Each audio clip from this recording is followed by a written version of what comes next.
After 2 consecutive races out west, the Champ Car World Series is deep in the heart of Texas. We're in Houston at Reliant Park for round 3 of the 2007 season. Drivers, start your engines!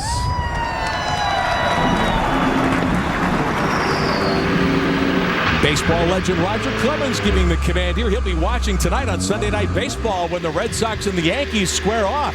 The score, meantime, at Champ Car 1-1. Will Power won the opener. Sebastian Bourdais won last week at Long Beach.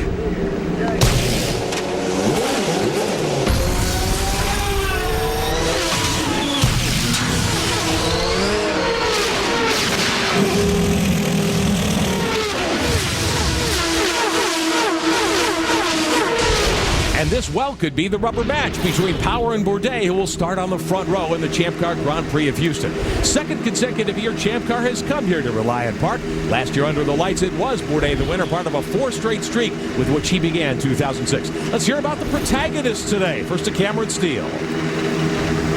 Well, had Sebastian Bourdais' pole position stuck from Saturday, he would have tied Allenser Sr. with number of poles in his career. Unfortunately, Champ Car took it away after Team Australia complained that he was blocking Will Power. Will Power also dinged for blocking on Friday, but it is Will Power on the pole, and to say Sebastian was animated about it is putting it very lightly. He was equally as hot about this as he was getting together with Paul Tracy back in Denver last year. For more from Team Australia, let's check in with Bill Stevens. Cameron, this sets up the newest rivalry in the Champ Car World Series. Will Power and Sebastian Bourdais. Who would have thought that Will Power, the soft-spoken Australian, would get inside the head of the 3-time champion, but it's happened.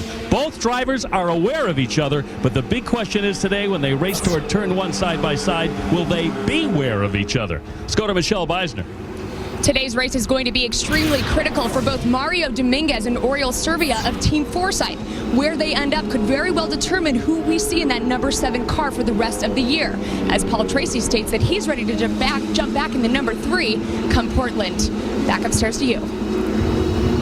And welcome to Reliant Park. I'm Rick Benjamin. Jan Beekes is alongside. It's been an interesting first couple of weeks of the Champ Car World Series season. Jan, Will Power is the guy who's really emerged as the challenger to Sebastian Bourdais. Yes, you talk about a challenge and that tussle to get the pole position. It had very little to do with the championship point. It had everything to do with the fact that Will Power knows if he doesn't beat Sebastian Bourdais to the first corner, he could be over. Sebastian has been that dominant. Now Will Power has a shot. Now this is a tough, short racetrack. Everybody's talking about how demanding it is. How tough will it be today? I think it's going to be very difficult. Sebastian Bourdais says, it shouldn't be a problem. But Justin Wilson says, I don't know who Sebastian's trying to kid. It's going to be a tough day at the office. And what about Graham Rahal? Starts in the 3rd row. Well, he starts in the 3rd row, but he says, I have the fastest car next to Sebastian Bourdais. We'll see if he lives up to that promise.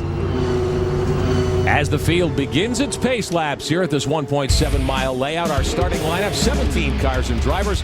Bourdais on pole in the McDonald's car number 1, actually outside row 1 after the penalty. Power takes the pole in the Aussie Vineyards car number 5. Second row here at Reliant Park. On the inside, Justin Wilson in the CDW 9. Neil Johnny, that is the Gulfstream Red Bull car number 21. Oriol Servia certainly has something to live up to after a great performance in Long Beach with the 2nd, and we know that Graham Rahal thinks he's fast. In the 4th row on the inside, Simone Pagenaud, last year's Atlantic champion in the Aussie Vineyards car. Tristan Gomendi, that's the pay-by-touch car number 22. Mario Dominguez, you heard that he may be on the list for the drive, and Bruno Junqueira quick for Dale Coyne. In the 6th row, Alex Tagliani in the LXN2 car. That's the 8 machine. Dan Clark in the Ticketmaster car number 4. Robert Doornbos, quick in Vegas, got a 2nd as a rookie. He'll be wanting to move forward with Matt Halliday. And in the 8th row, we've got Ryan Dial in the Ironclad car number 28. And his teammate for the weekend, Roberto Moreno, returns in relief of Alex Figge. That's the Imperial Capital Bank car number 29. Catherine Legg in the Sonny's Barbecue 11 for Dale Coyne by herself on car number 9. Onboards look like this. Matt Halliday will carry one of our onboard looks today in the 42 below car, but we'll start with Graham Rahal in the Metazone car number 2 from the 3rd row. And young Mr. Rahal has a lot to show here this weekend. Justin Wilson has one of our onboard views as well. That's the CDW 9 car from the R Sports team. Wilson starting to come to form as well. And as we mentioned, Matt Halliday driving for the Conquest team of Eric Bachelard. That's the 42 below ride, and Halliday starts back in 14th. It's going to be a case where you really want to get these tires warmed up. They want these cars packed up, get them around the final corner to give everyone a fair shot. They really got strung out at the start at Long Beach. They want people closer this time around. Preparing for the start in Houston.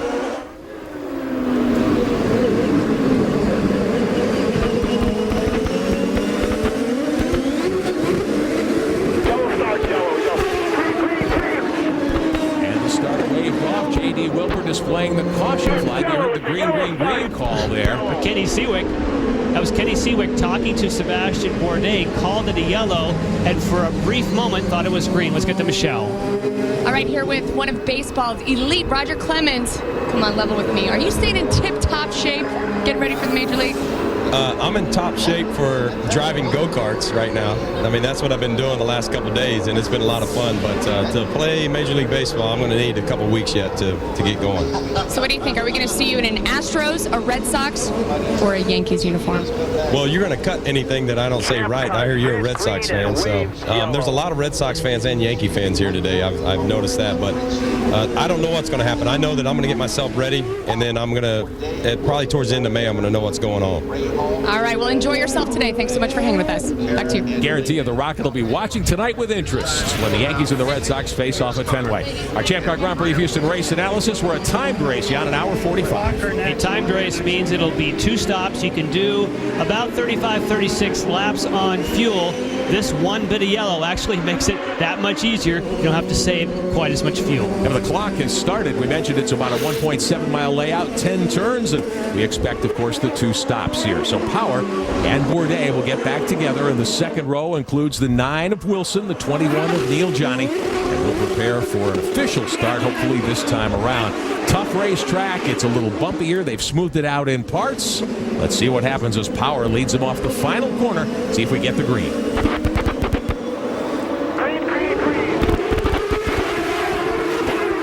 Bourdais on the outside.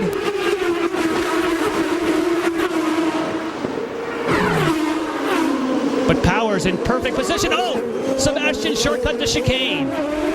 Decided rather than try to run wheel-to-wheel or back off, he'd maybe drop back. Now he has to get that spot up. If he does not want to incur a penalty, he has to let the yellow and green machine. Look at this. Power's got a problem. Yeah, I think Power's, that wasn't necessarily Justin Wilson. Something's wrong with Will Power. Will Power, who is on the pole here, now he settles into third spot. We know Tony Kottman will be looking at this. He is the Champ Car race director. On board Wilson, the CDW 9. Guys, I spoke to Will Power today just after he got to the racetrack. He was not brimming with confidence. He says there was a problem with that car last night, and they worked on it quite a bit. So when he went into the race today, he felt that there could be some issues with his machine.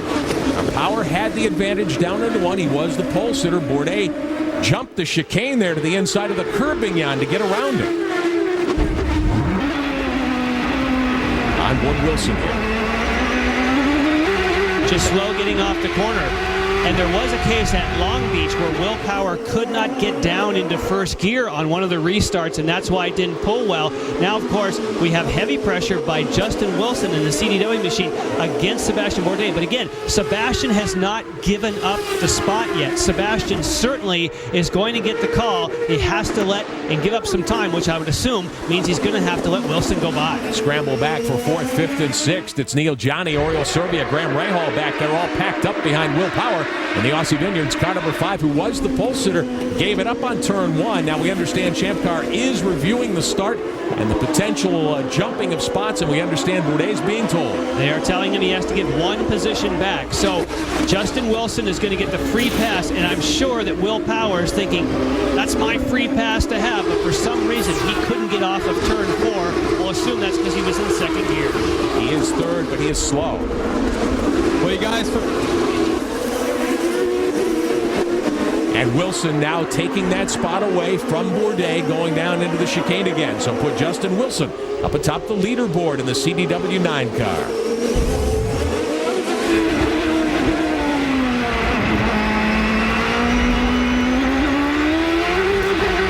This was right off the start.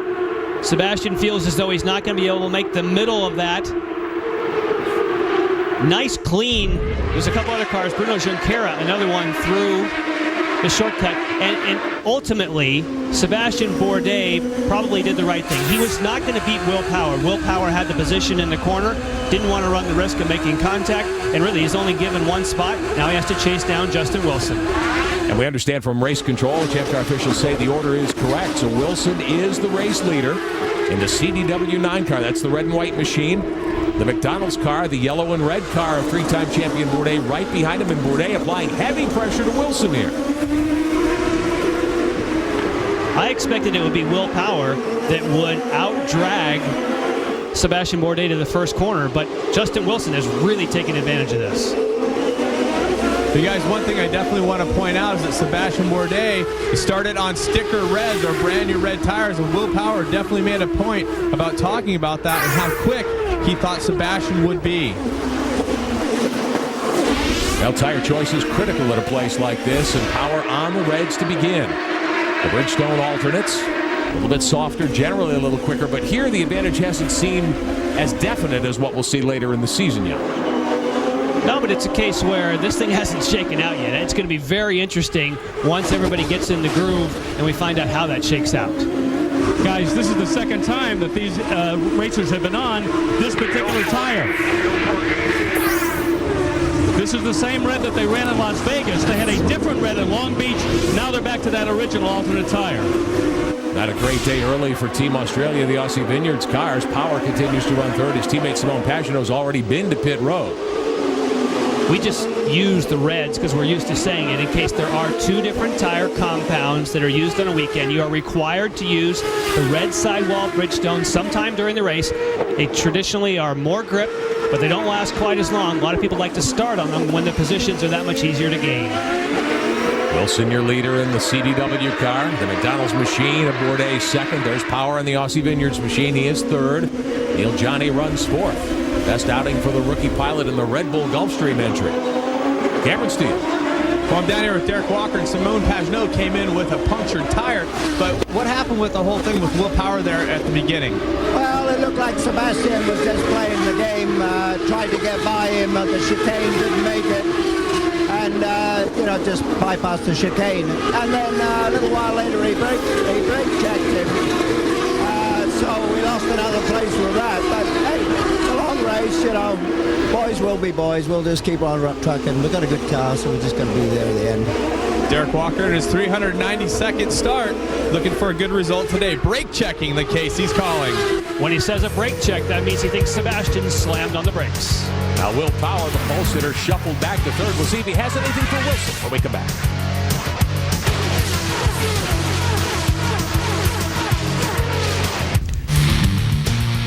ESPN's coverage of the Champ Car World Series, the Grand Prix of Houston, being brought to you today by Bridgestone for drivers who want to get the most out of their cars. It's Bridgestone or nothing. And by Mazda, always the soul of a sports car.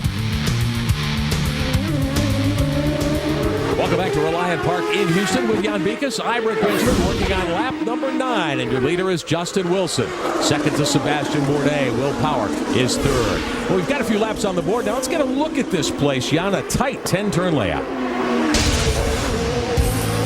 As we take a look down at Houston, right around Reliant Park, Reliant Stadium, and the Astrodome there. The first thing you'll notice is it goes counterclockwise, so it's a different direction than we run before. They had to switch the fueling on the side of the car. Turn number 2 and 3, we've already seen that play out. They got through cleanly. That's where Sebastian Bourdais shortcut. Then the slowest corner on the racetrack, turn 4, you weave around to turn 6.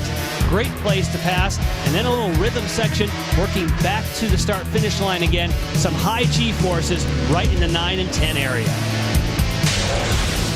And that is a look at JAGFlo Speedway at Reliant Park in Houston. And if you want to take a lap on the edge with Matt Halliday as he roars around Reliant Park, check out champcar.ws, the official series website. On board here with Wilson, the race leader, the CDW9. Here's the 42 below, the Conquest car, Matt Halliday.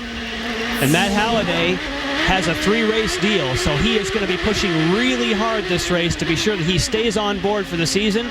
His sponsor, 42 Below, relates to New Zealand because New Zealand is 42 degrees below the equator, and he has it all painted up with some New Zealand Maori tribe livery and everything, so he's definitely supporting his home country in New Zealand.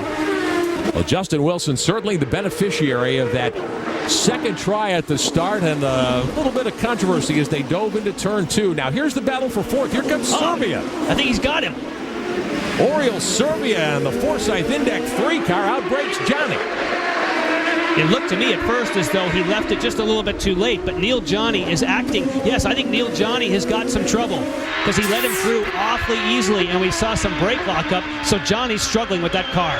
Graham Rahal in the Metazone entry sees that and says, hey, I can pick up a spot here. Let's get going.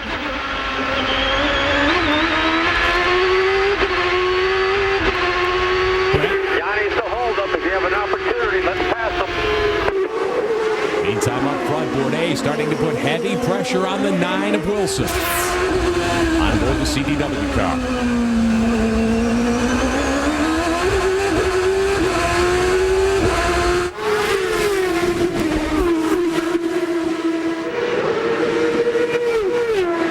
Fastest parts of the racetrack, and here comes Bourdais. Very surprised. I'm surprised that Bourdais is pushing this hard. Bourdais, I believe, feels he could save a little more fuel than Justin Wilson and could pass him on a pit stop, but it appears as though he wants to force the issue. Under the Mazda bridge, Bourdais took the lead with a move over the curb. He cut the corner short, you'll recall, on lap 2. Had to give the spot up to Wilson. Power runs third. And Will Power behind them. He's on the power to pass. He's on the Cosworth power to pass button right now. See how that gap has closed down? He must have had the call from the pits, taking that extra 50 horsepower. He's decided to use it early. So there is some reason why Will Power feels this is really important to close that gap and burn. You only get 60 seconds in the race. He's decided already he's down to 43. That extra 50 horsepower can come in handy, especially late. And now it's time for the Mazda virtual pit stop today, where you try to make the right call from home or from your cell phone. Our question today: who can best handle the physical demands of Houston? Bourdais, Wilson, or Tagliani? Use your mobile phone. Use your text to vote for A, B, or C at 55333. Each entry costs 50 cents, and we'll check on the results for you a little later in our broadcast here from Houston.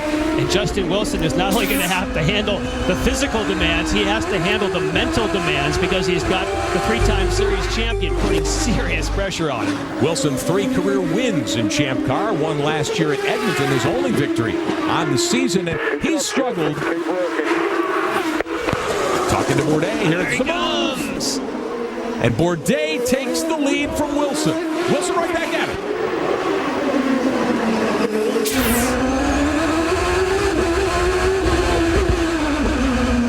Oh, he's thinking about it. Oh, he went wide. But Bourdais left him room there. Not sure if he couldn't get it turned in or if he left him room, because they have a lot of respect for each other. Justin Wilson and Sebastian Bourdais, the final race of the year, they raced down to the last lap and ended up running into each other, but they really respect each other's driving. This is what we were concerned about. We may now see Sebastian, if we see a replay of him pulling off this move, he could disappear in the sunset now. But it was a perfect overtaking maneuver, got perfect position. All Justin Wilson can do is let him have it. He gets a little bit of a draft. And Bourdais did this with no power to pass. Bourdais has not pressed the button once. He still has his 60 seconds. So Wilson settles into second spot. Bourdais not bothered, evidently, by the tough conditions here at Houston. It's a very warm day, even though it is only April, of course. Pretty humid this afternoon, and air temperatures up in the middle 80s. So perhaps the toughest weather day these Champ Car World Series stars have faced so far. Wilson in the CDW ride, falling in now behind the 3-time series champ in his McDonald's machine. It's so interesting to me, because when you talk to Sebastian, he said this week, well, I hope I did a great start, because there's no way you can pass at this racetrack. I'm not going to be able to get by anyone. He says, well, as a matter of fact, last year I actually passed 5 cars, so maybe you can. But when the time comes, he is really able to get it done, and they have found something on that car that no one else has found. Look at this view from Justin Wilson. He's just disappearing in the distance. So Bourdais has already opened up about a 20-car length advantage with 14 laps complete here at JAGFlo Speedway. Now, before the start, we talked to Bourdais about the demands placed on a driver by a racetrack like this. As far as the physical side of things, it's a little rough, but I think the heat might be the biggest problem. So we'll see, but we'll just try and stay hydrated and be focused throughout the hour 45 minutes. I don't think you have to worry about his focus at this point. No. And he hinted to something there, and that is that it has a lot to do with the car. If you're not battling the car, if you're not trying to save the car all the time, it is much easier. One of the 2 Ozjet entries, one of the Minardis on pit road. Dan Clark in for an early tire change. Gets the visor down after the 4 new Bridgestones go on. Clear. And here's why. Little too wide on the exit of that corner. Collected part of the banner. and they will have telemetry on pit road telling you. Sometimes you can rub on a banner and pick it up, but they will know instantly whether the tire is losing pressure. They knew it was, so they called him in. So the 4 car of Speedy Dan Clark back on the racetrack in the midst of the leaders. On board Rahal, getting finally past Neil Johnny. So put Rahal in the top 5 in the Metazone car number 2. Passing Johnny there in the Gulfstream Red Bull entry from the PKV stables. And Johnny now fading back. How about Serbia? He's up in 4th. Trying to chase down Will Power. That's the lap car now of Speedy Dan Clark in the middle of the Ticketmaster 4 car. On board again, Rahal.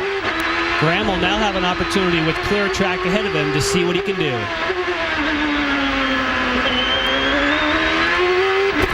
By listening to the engine, you can tell how his power down is. It sounds excellent at this point.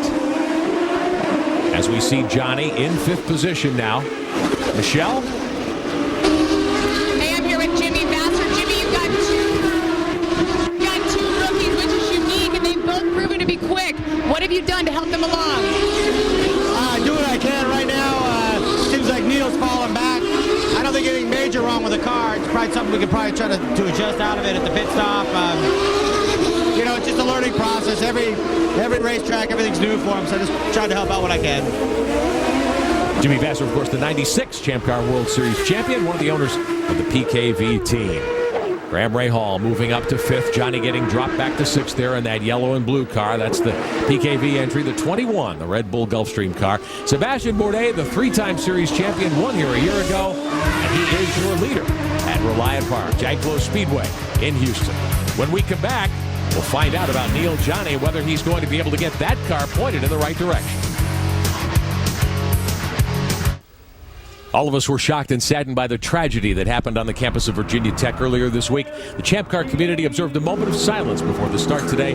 Most of the cars in the field carrying the Hokie logo, the VT, on the roll hoops and on the onboard camera pods today to salute the victims and their families of the Virginia Tech tragedy. For more information, log on to the official website, www.vt.edu. And we welcome you back. Welcome you back to Houston. JAGFlo Speedway at Reliant Park. Bourdais, the leader. And what Kenny Seawick is saying, 48 is their code they use for fuel mileage, saying if he can reach that target number, he can do one more lap before he pits. So he has that right in the middle of his dash. He'll be driving to that number now that he has clear road. As we watch the Telmex 7, one of the Forsyth cars, Mario Dominguez, coming to the end of his initial 3-race deal, hoping to extend that with the Forsyth team. He was on pole here a year ago in that very car, or the Lola that they ran a year ago. Mario 9th, and they've struggled a bit this weekend. He says he's been struggling just to find overall grip. It wasn't necessarily that it was the front or the rear, but the whole car, especially across the bumps, just couldn't get bite. Now, funny enough, Alex Tagliani, who he chases, has had a similar problem. Meantime, we check out on Robert Doornbos in the Muirman's Ozjet 14, one of the Minardi team cars. And Doornbos really expecting good things. He's on the move. He's up to 7th now. He has gotten by Tagliani there in the R Sports entry. The LXN2 car number 8. Considering he started 13th, that is a nice move through the field on a place that does take aggressive driving to move through. And we know that he pushed his way towards the front in Las Vegas. Would love to do it here. Doornbos up in 7th. Here's Tagliani. His only career win in the series came in 2004 at Road America, where will be later this summer driving for the R Sports team. It was then known as Rocket Sports.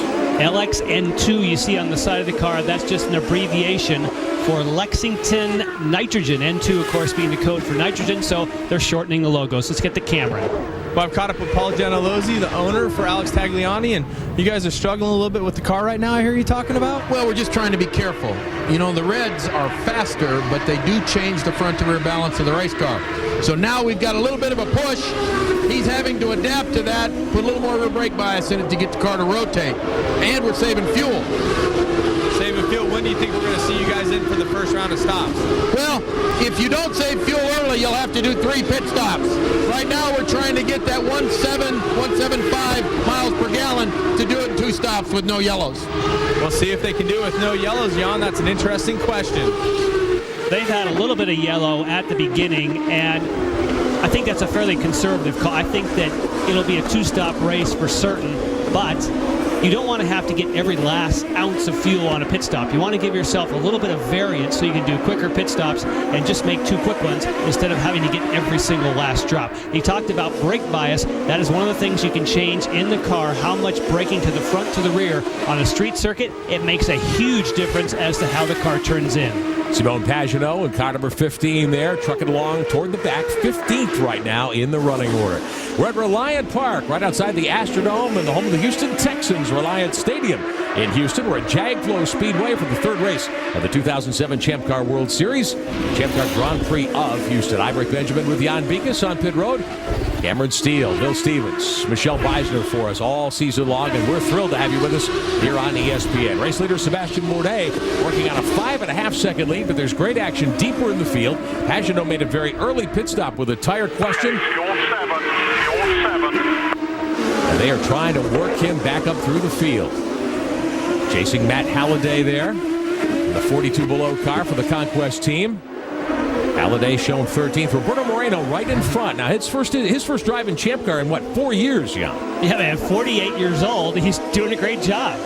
He's keeping the car in one piece. He's pushing. He has young Simone Pagenaud breathing fire. I mean, Simone Pagenaud obviously is with Team Australia, and the Aussie Vineyards machine's been really quick, but he's been able to hold him off. Pagenaud taking a look to the inside there of Moreno. Now, Moreno, of course, did all the testing before the teams got their hands on this new DP01 chassis. Alex Figge sitting out this weekend. He had a little bit of a tweak after a wreck at Long Beach, right, Michelle? That's right, Alex. You're not driving due to some compression in your mid-spine. How disappointed are you to not be in that car this weekend? Extremely disappointed for the obvious reason of not being able to drive, and also I feel like the first 2 races our pace was good and Ryan and I were running, the same times, but I made some stupid mistakes in the races, so I was looking forward to using this as a chance to get back on the right track and at least have a smooth race. We'll see you in Portland? You will absolutely see me in Portland. Great, thanks. Well, Roberto Moreno on the lead lap. He's shown 14th right now in that Imperial Capital Bank, car number 29 for Pacific Coast. Hey, Talladega Superspeedway, always a NASCAR fan favorite, the home of bump drafting, 3-wide action, out of your seat racing. Defending winner Martin Truex Jr. looks to repeat as points leader Carl Edward tries to extend his dominant series points lead. It's the Aaron's 312, the NASCAR Busch Series at Talladega, Saturday on ABC Sports. Also available in high definition on ABC HD. Our coverage begins at 2:30 Eastern, 11:30 a.m. Pacific. And for more information, log on to ESPN.com. Riding with Matt Halliday there, he missed that apex of that corner badly in turn number 9. So he may have a problem. We'll go down to second gear here. Oh, he does have a problem. Sure enough. Now it's a real problem. Clouts the wall of the left front corner of the car, and the nose wing is under the 29 car being driven by Moreno. That allows Pagenaud to get by. Boy, Roberto's got to be careful here. We had 2 things happen simultaneously. One more look. So Matt Halliday is looking in the mirror. Tries. Okay. That's what it was. I thought he locked the rear brakes and got it sideways, but he had some help from Roberto Moreno, who shortcut the chicane with obvious damage. And they were both looking in the mirror trying to give each other room, but eventually you got to turn into the corner. First full course caution of the day after the aborted start when we came to you earlier. One more look at what happened with Halliday, and that was actually the wing from the nose of the 29 under the 29 car. When we come back, we'll assess the damage.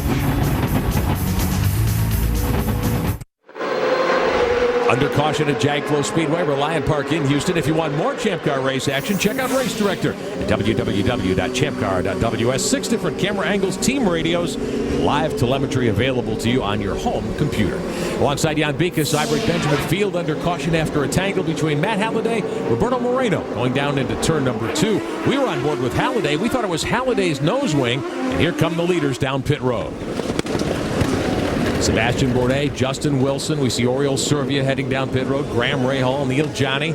We're not quite to the opening of the first pit window. You know what to do.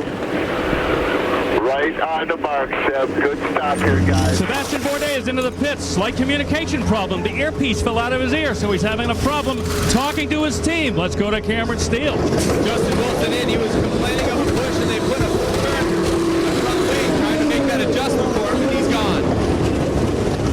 And you can see some of the crew celebrating. There was some swapping of positions. Some people did not take fire. Look at Serbia. Has jumped ahead. That's a short fill. If you make that quick of a pit stop, you don't take on all the fuel right now. You try and get the track position. A couple of cars took advantage of that. There's Catherine Legg back there on the Dale Coyne entry. The Sonny's Barbecue car number 11. Bourdais comes off pit road first. Serbia and Paul Tracy's Forsyth Index car number 3 will line up second. You also heard from the McDonald's crew, Kenny Seawick, say brake bias.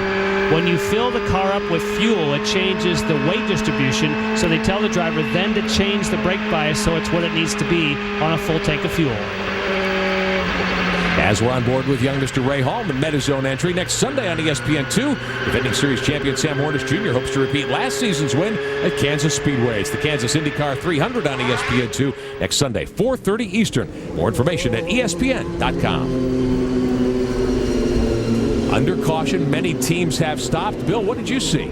Well, down here, I noticed that they made a wing adjustment on the front of Sebastian Bourdais' car. Team leader Craig Hampson is doing some fuel calculations right now. And they also had a problem, as I mentioned, with the communication because the earpiece fell out of Sebastian's helmet. But they have that corrected, and as you can see, they had an excellent pit stop in and out in about 10 seconds. Well, yeah, they're working on lap 30. You thought 36 would be kind of the time frame for pit stops. So what does this mean?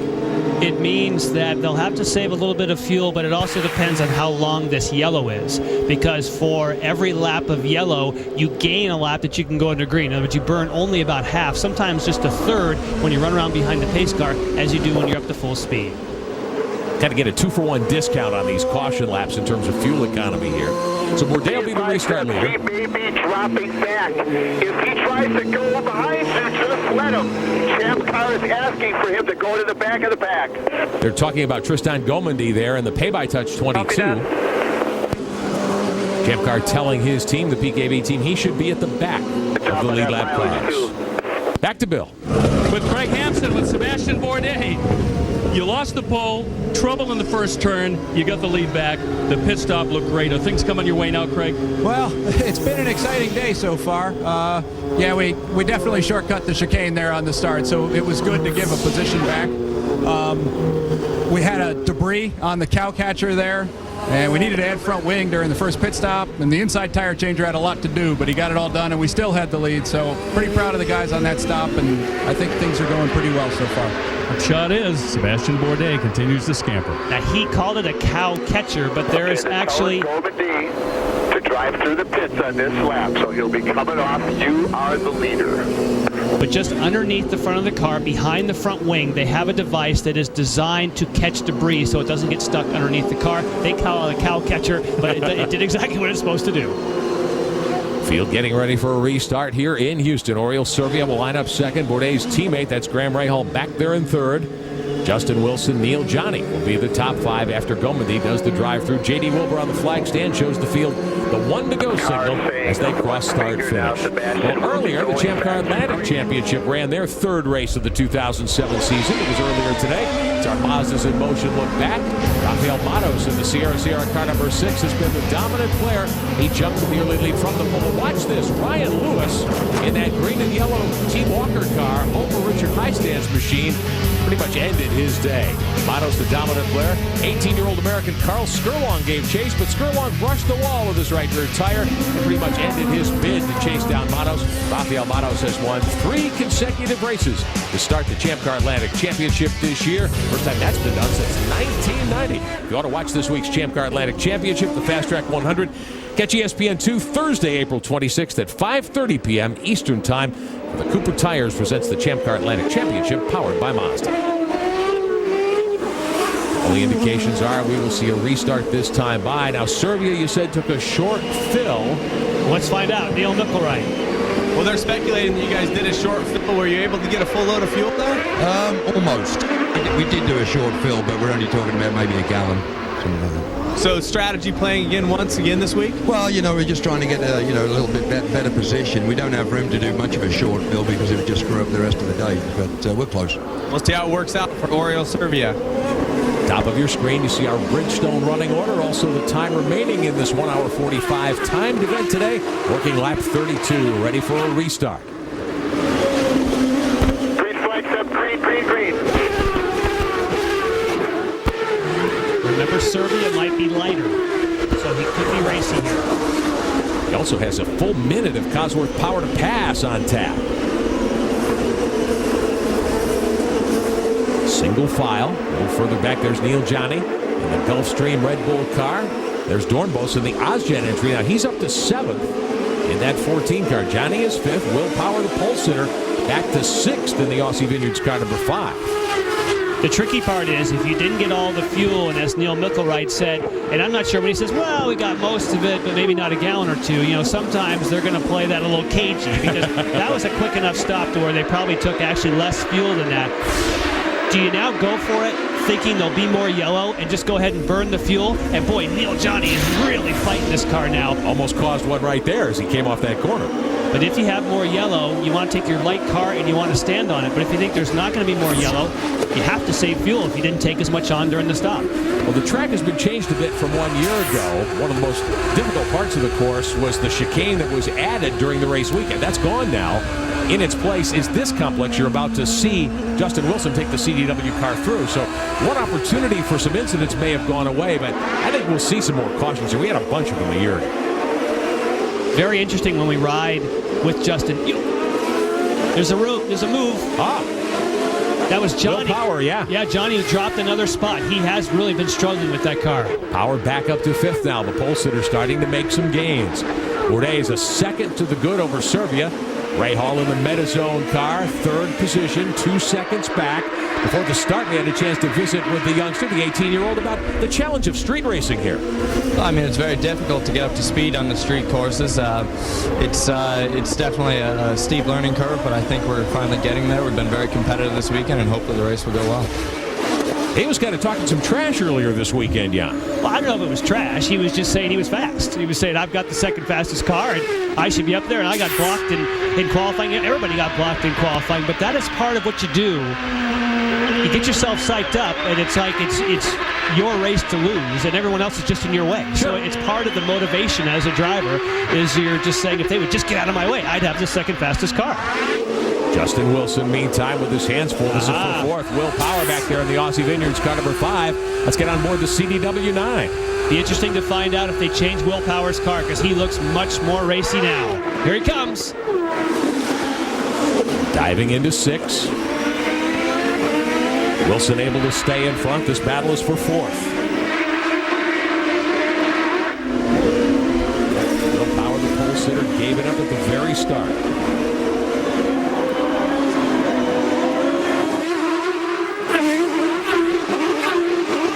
Great view from the racetrack here at JAGFlo Speedway at Reliant Park. You just watch the rear suspension work. These cars are very stiffly sprung, but those still get a lot of suspension movement. Brand new race car, of course, the DP01 chassis new to all these teams this year. You can follow all the exciting Champ Car World Series action all season long with Champ Car Mobile, brand new this year. Go to www.champcar.ws to download a live leaderboard, wallpapers, ringtones as well. Your mobile phone. Standard data rates do apply.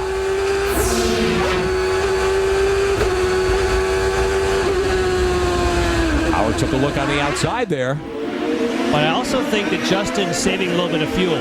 You can hear at the very end of the straightaway there when he backed off. If you hear that sort of momentary coast, if you want to call it, that's one of the most effective ways to save fuel.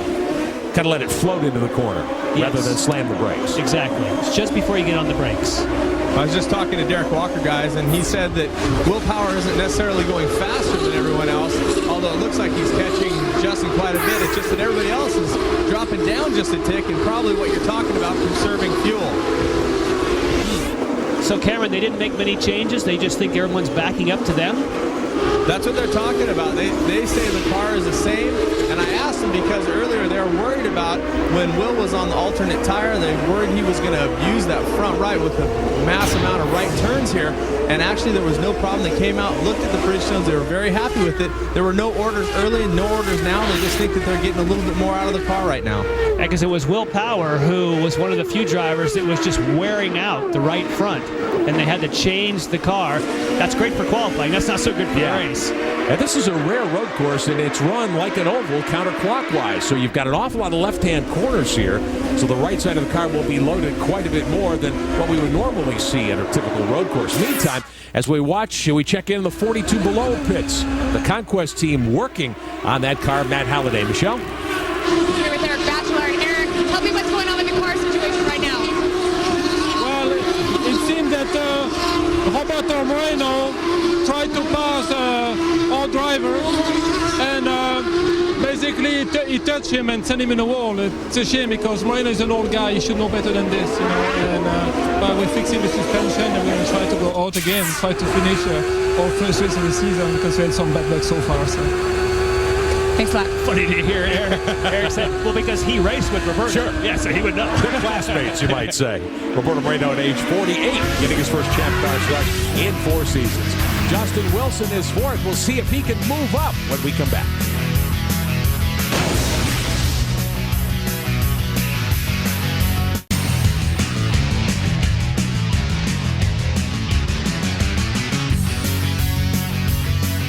It has been a street fight so far here at Reliant Park in Houston, Texas. JAGFlo Speedway with Jan Bikas, Ivory Frenchman, the Champ Car World Series back in the streets of Houston. Working lap number 41, less than an hour of racing to go. We've had a great battle up front. Right now, Sebastian Bourdais has less than a second lead. Simone Pagenaud in his third start in his rookie season after winning the Atlantic Championship a year ago. 12th at the season opener in Las Vegas. Jan, he's solidly in the top 10 after cutting a tire early and having to make an unscheduled stop. He's made 2 pit stops, but interestingly, he did not stay out. He decided to pit with everyone else. So he is back on the same sequence. So it's a case now, as we look at what's left for some of the drivers on the power to pass, that he is in the sequence. He's 8th. So thankfully, that yellow really helped him. He lost some track position, but now he's back on sequence. 16th, back on lap 14 after making that early stop, worked his way back up to 8th. And if you're not familiar with Cosworth Power to Pass, there's an extra 50 horsepower on tap, usually for 60 seconds. Available in 10-second bursts. There's a steering wheel button that these drivers can activate, get that extra kick. Some drivers use it defensively. Let's check in one of the Forsyth cars. That's the Telmex 7 of Mario Dominguez. Back in 10th, kind of struggling here. Not bad, but not a stellar day either. No, there's still some race to get the car tuned in. Again, we've talked about how he's been struggling with overall grip. Now, he has had to raise the sponsorship to get in that car, but he's also got his own money in the deal. So you have someone trying to drive and save his drive, but he's also spending his own money as well as his Mexican sponsors to try and stay in this car. Telmex on the 7 car. Bruno Junqueira, there you see his statistics as we watch the 7 of Dominguez.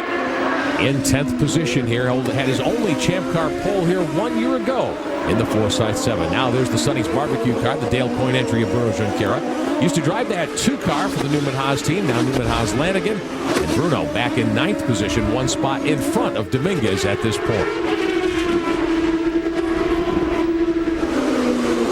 He's been really pleased with this car at the first couple of races, but they have had a challenge. They have not really found what they're looking for. And everyone, when they're trying to find, of course, it's a spec series now where everyone has the same material to work with.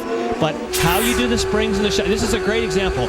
Watch how much suspension movement across the bumps, and imagine if you have an infinite choice of spring and shock absorber, downforce levels, things like that. If you hit it right on, it just makes a huge difference on how fast the car is. The view out the back of Justin Wilson's CDW car number 9. He continues to run 4th in front of Will Power. Hey, let's check in on today's Mazda Virtual Pit Stop, where you, our viewers, try to make the right call. Our question today: which of these 3 drivers could best handle the physical demands of this layout at Houston? Sebastian Bourdais, Justin Wilson, or Alex Tagliani?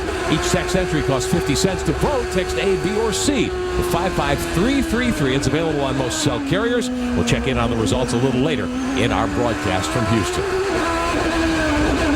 So Wilson in 4th. Now, he had the lead earlier. They have struggled to find pace this season in the early going. They had a 4th last week, and they're starting starting to figure it out. Different engineer for Wilson this year, and they're starting to put the combination together at our sports.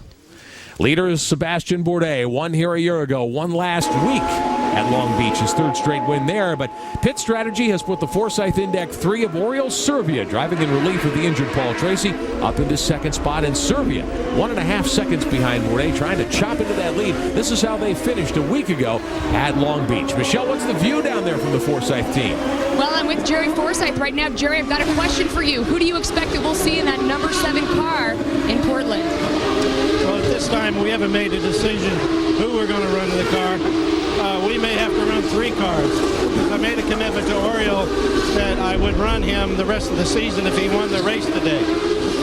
That's not a bad commitment to make. Pardon? That's not a bad commitment to make to him. I give him some incentive, I'm sure. All right, thanks a lot, Jerry. Oriol Servia, one of the fan favorites in this sport, one of the great guys along pit road and in the paddock, and he is second right now. Stepped into that car last weekend after PT cracked the wall at Long Beach and had to sit out for a period. Yeah, certainly a shame that Paul Tracy is not here, but if there's anyone who has carried his flag well, it's a guy who has the potential to chase down Sebastian Bourdais, it'd be Oriol Servia. Graham Rahal rides third in the Metazone car number 2, Bourdais' teammate. Looked like Neil Johnny perhaps there off the pace on the outside.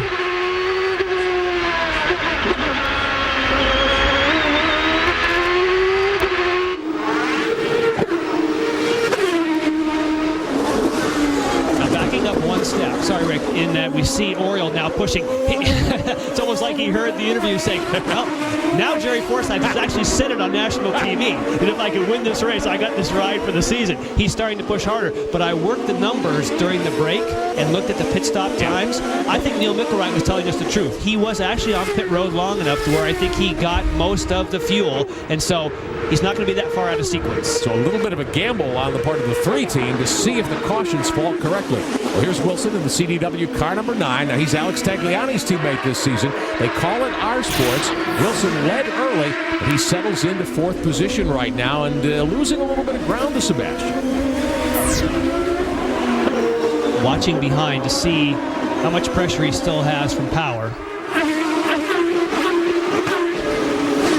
Consider Will Power back there in that yellow and green Aussie Vineyards car. Now he is leading the poll as far as who can handle the heat and the bumps here. Justin Wilson is. Trouble again for Roberto Moreno. That's the Imperial Capital Bank 29, one of the Pacific Coast entries.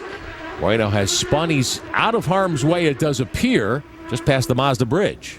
But he's raised his visor, so if you've spun the car around, it means that you have stalled it. They have the light on the back that tells you if it's stalled. In this case, we'll see what happened to him on the approach.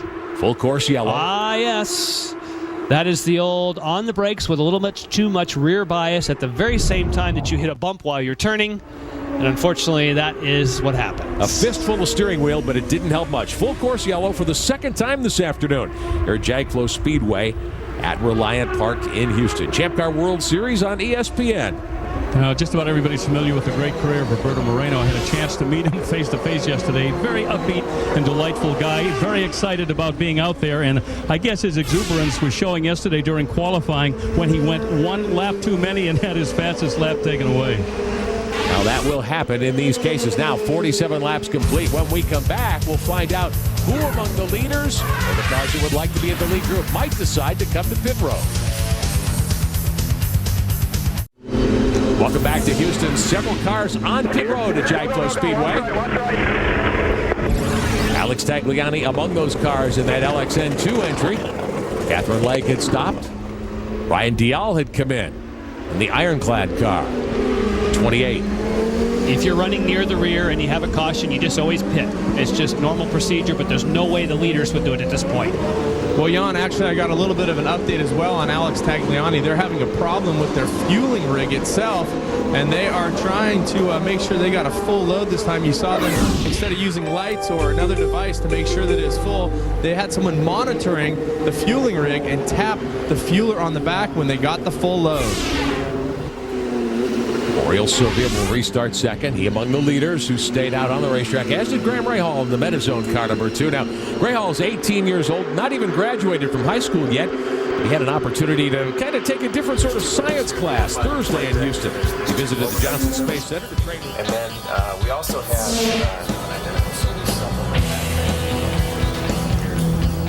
centered up over the payload bank. Rahal got a chance to operate the shuttle's mechanical arm simulator to try to capture a mock Hubble Space Telescope. It's interesting flying the arm. I mean, it's quite a bit different than anything I'm used to because you use two hand controls, and it's pretty cool looking out and seeing, you know, all, like the Hubble and all the different things of space that we can't normally see. It's pretty cool. Now, as you may know, the day after Graham Rahal visited the Johnson Space Center, a NASA contract worker shot a hostage and then killed himself in that building, according to police. NASA authorities are reviewing NASA's security procedures that checks for guns and other weapons. Preparing for a restart here at JAGFlo Speedway, Reliant Park in Houston. Third race of the 2007 Champ Car World Series season. Will Power is the championship leader after 2 races. He'll restart 5th. Sonny's barbecue car, Brojan Kara, moving past. There's Dominguez. The 42 below car, Matt Halliday, that's been repaired now. They had to spend a lot of time on pit road. Halliday went 15 laps down. But it's a case where they can still learn about the car. They can still get some exposure for the sponsors. And again, if he wants to try and somehow keep this going for the rest of the year, you want to be out there running. Absolutely. We are in Houston, Texas, 3rd race of the season with Jan Beekes, Ibert Benjamin, bringing you coverage of the Champ Car World Series. Cameron Steele, Bill Stevens, Michelle Beisner on pit road for us today. Sebastian Bourdais has been dominant here. Took him a while to get the lead. Will Power was the pole sitter. He had a problem. Justin Wilson got the drop on the field at the restart. Actually, one lap was on the board. The clock had started. Bourdais had to give a position up, but then he was able to track Wilson down, take the lead, and Bourdais has been dominant. Oriol Servia used pit strategy to climb to second. Not be a start this time. The call coming out on the radios to the teams on the racetrack and the drivers in the seats. Michael Cannon speaking to Robert Doornbos. J.D. Wilbur holds the yellows. And the lights stay on the Mazda safety car. Gail Truist driving the car here this weekend. Hey, Talladega Superspeedway, always a NASCAR fan favorite. It's the home of bump drafting, 3-wide racing, and out-of-your-seat action. The defending race winner there is Martin Truex Jr. He wants to repeat next week. Points leader Carl Edwards wants to extend his dominant series points lead. It's the Aaron's 312, the NASCAR Busch Series at Talladega next Saturday on ABC. Also available at high def on ABC HD. Our coverage at 2:30 Eastern, 11:30 Pacific. And for more, log on to ESPN.com. Robert Doornbos marching up through the field, 7th in the Ozjet car. Let's get more from his pit. Hey, I'm here with Robert Doornbos, who travels with him all year long as he makes the transition from Formula One into Champ Car. Tell me what you did for this race in particular. We went to Las Vegas. Heat was going to be a big issue for this race. Also, it's very, very bumpy. So the main focus was heat tolerance. So we're doing like 10-mile runs in the desert with race suits on. That was kind of quite fatiguing, also limiting fluids, and also spent a lot of time on stability control, the spine and pelvis, to try and keep the pathways open to make decisions on a very, very bumpy kind of surface. All right. 10-mile ride upstairs. 10-mile run in the desert sounds like the On Beekes training program. Yeah, you know, I used to do that down in the desert, but up in the hills of California.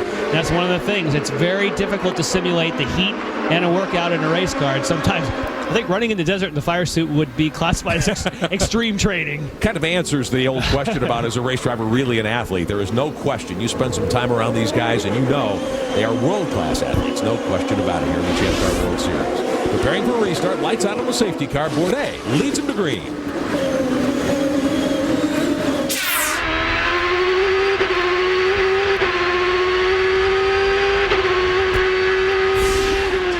Graham Rahal restarting from 3rd.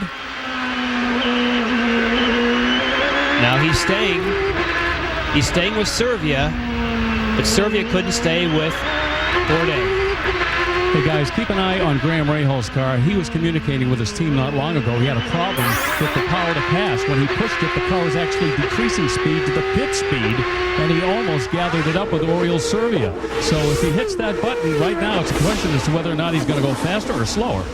It is a problem that cropped up at the last race in Long Beach. It's an intermittent type of thing that when you hit the power to pass, looks like Doornbos picked up a spot there. Sure does. The two Team Australia cars, the Aussie Vineyards entries of Pagano and Power nose to tail, and Power's got an issue.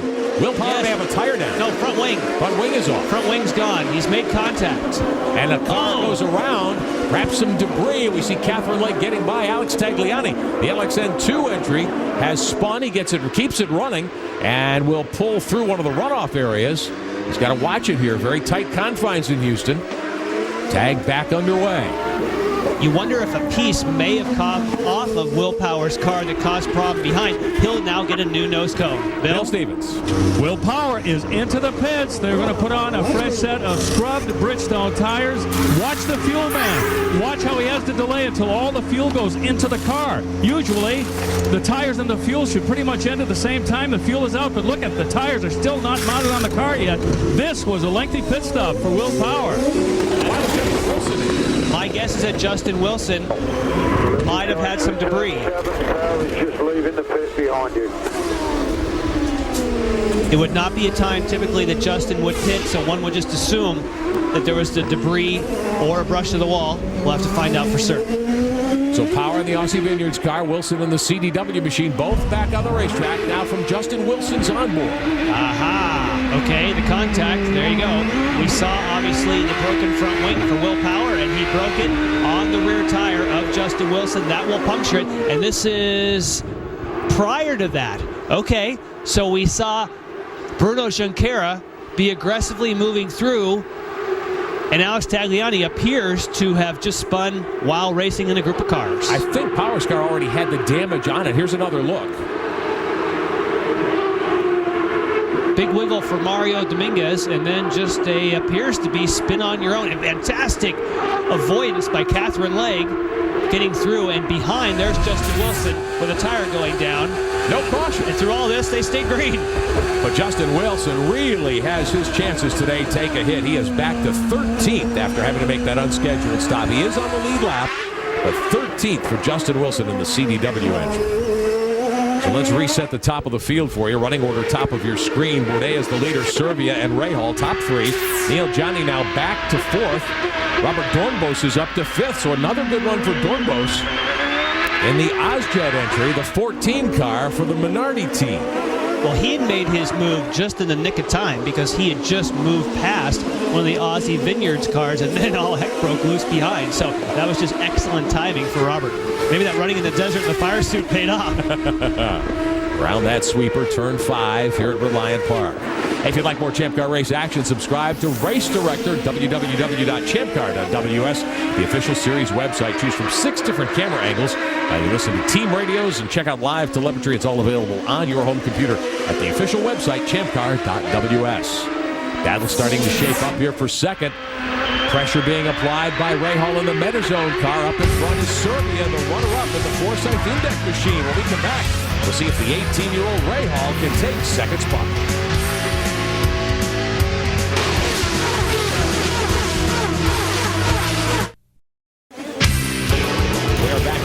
ESPN race recap on the start. Will Power in the green car, Sebastian Bourdais in the red machine. Side by side down into the second corner. Sebastian Bourdais ran out of racetrack, shortcut the corner there, and had to get the position back. He lets Justin Wilson take the lead. But it was only about 10 laps later. In fact, lap 14, Bourdais made the passing move. And an aggressive move. Nothing Justin Wilson could do at that point. He has had several incidents of contact. This one between Matt Halliday and Roberto Moreno driving in relief of Alex Figge today in the 29. Halliday spent 15 laps on pit road. Moreno got into some trouble later on. His first Champ Car start in 4 seasons. He managed to keep the Pacific Coast car off the wall. 58 laps are complete. Sebastian Bourdais is the leader. Servia second. Let's check in on Justin Wilson. The CDW car off of turn 4 to the sweeper. Remember, Wilson had a problem. He had some contact with Will Power a few moments ago. They're back 13th and 14th. Make good mileage and hope for yellow. Michael Talbot, his race engineer, we talked about that earlier. He's been with the team, but it's his first assignment as race engineer, and they were so excited because he and Justin are now clicking. They've got the right balance on the car. But what are you going to do if you get a puncture and you have to pit out of sequence? It's just, that's how it goes sometimes. This is a short road course. It's a temporary circuit. And you do have contact, unavoidable contact sometimes. Justin Wilson back there in 13th spot, but Graham Rahal up in third in the MetaZone 2 car. And he is 9/10 of a second behind Oriol Servia, who runs second behind race leader Sebastian Bourdais.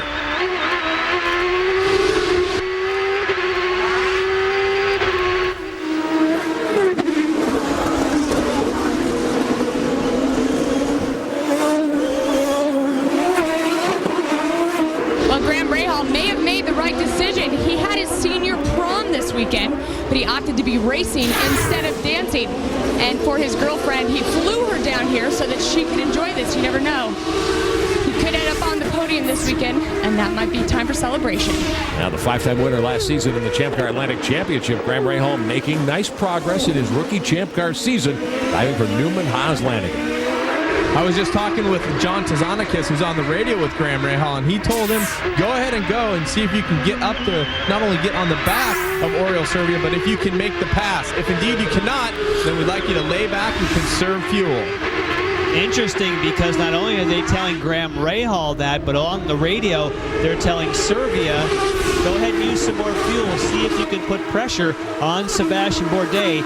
Again, he's carrying and driving Paul Tracy's car, and it may be the fantastic news is, if you haven't heard, that Paul Tracy, who thought he might be out 2 or 3 months, feels as though he's going to be back in the saddle in this number 3 machine in Portland the next race. So it's important for Oriol to try and set the stage here and take some points away from Sebastian. You heard team owner Jerry Forsythe tell Michelle earlier that he might have to field 3 cars come Portland in the month of June when the series resumes. June the 10th, Sunday afternoon, and we'll be there for the coverage for you.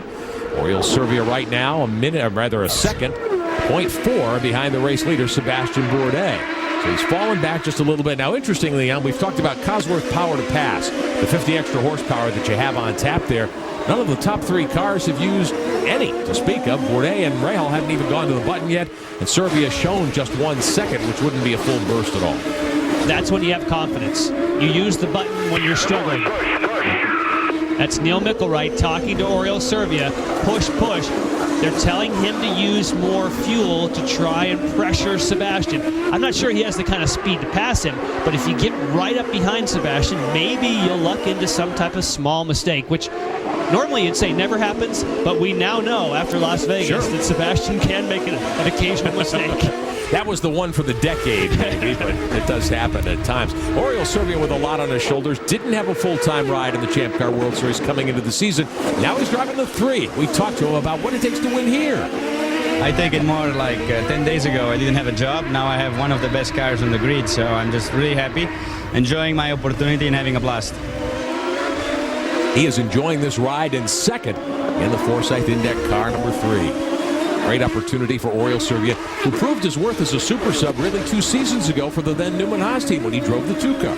Yes, and of course with very limited driving, he did just an awesome job in Long Beach. Yes, he took advantage of some pit strategy, but he said afterwards, well, I know that Paul was watching. He was kind of disappointed because he would have made a run at Sebastian on the restart. We know that Paul is watching today, and he'll be rooting Oriol on.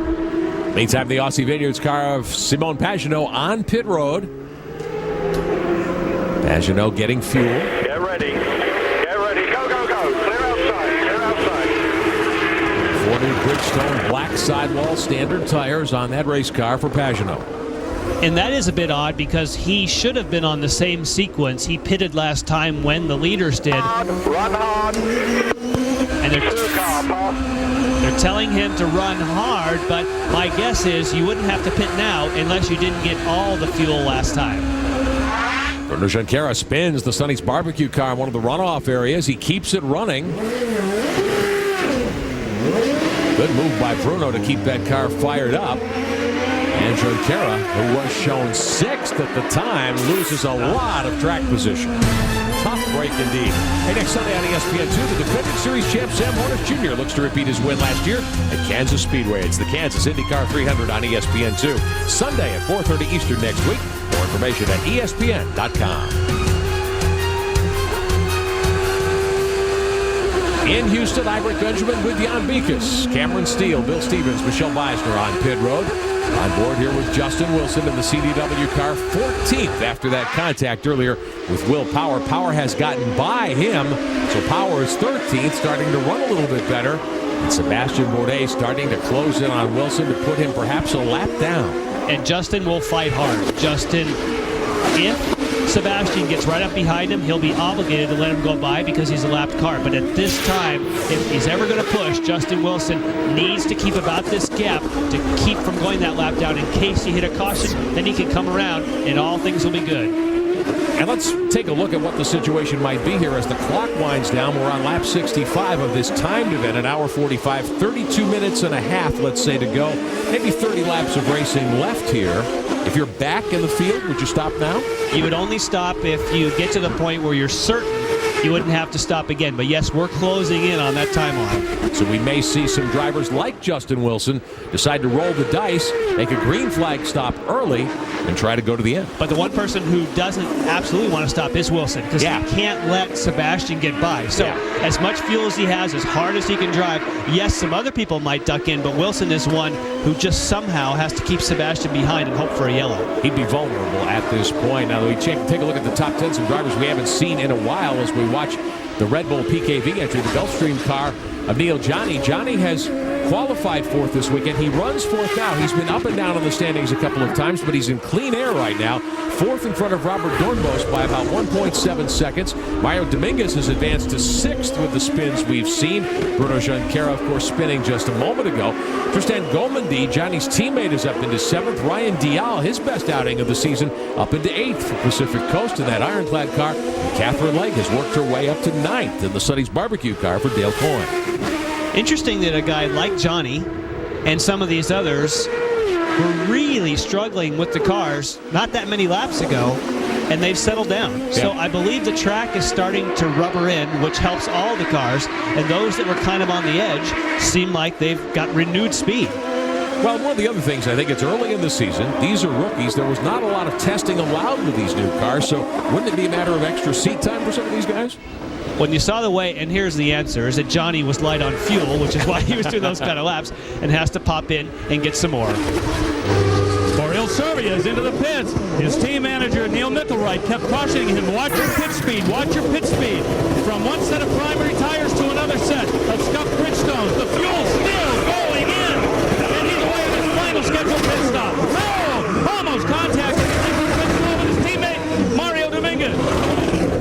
And you know, you could see the look on Jerry Forsythe's face when he looked over saying, what are we doing having Mario come in at the same time we're trying to have Oriol leave? Unfortunately, that was just very, very poor timing. I guess if they're both out of fuel, you don't have any choice, but as usually as a two-car team, that's the one thing you try to avoid like the plague. Now, this is probably the last stint to the checkered flag for Dominguez and for Serbia, and they put Reds, the Bridgestone alternates, on the Telmex car number 7. We'll take another look at what happened on pit road, the two Forsythe Championship racing entries. Now, part of it is that the fuel took a lot longer. You heard Bill Stevens say, and they've told Oriol to wait. Of course, it's a case where I'm sure they were telling Mario Dominguez to go slow down pit road, but Rahal now is getting his fuel. I can tell you, Jan, I saw one full turn wing going in there for Graham Rahal. They're reporting Sebastian Bourdais is also coming in for the team, and he will also be getting an adjustment to the wing. We'll see if that indeed does happen. Tangle on the racetrack meantime. Pole sitter Will Power has taken the nose wing off the 5 again, and then he slides it into the tires. Oops. Will Power. A little bit of red mist there, perhaps. I'm done. And a tangle wheel. Johnny gets tagged by Catherine Legge. Now, this is at the Turn 2 complex, the chicane, just past the end of pit road, and Legge stuffs the Dale Coyne car into the wall. Now, this is great news for those who just pitted, because now Bourdais is going to pit. Oh, he got in before they closed the pit. What Cameron? a break. Well, I'm here in the Bourdais pit. They get a lucky break, and of course they talked about putting a little bit more wing in the front of the car. We're going to look, and indeed they do. Turn in some wing.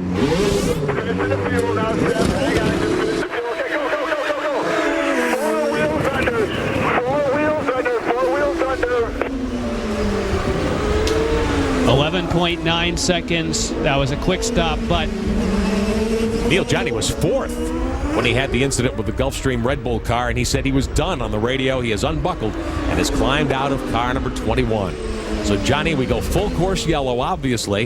The Dale Coyne car, there's the Sonny's machine of Catherine Legge into the outside wall. Perhaps they got together, but it didn't look that way. It looked as though Catherine may just have gotten in some debris or something and went across the curbing into the outside wall. We've got a better look at it for you. We're going to take you back. It's been a wild last 30 seconds. Now, here's Power alongside one of the Forsyth cars. That's Dominguez. He locked the brakes, and Power was caught out. Yes, Mario went to make a move and couldn't stop.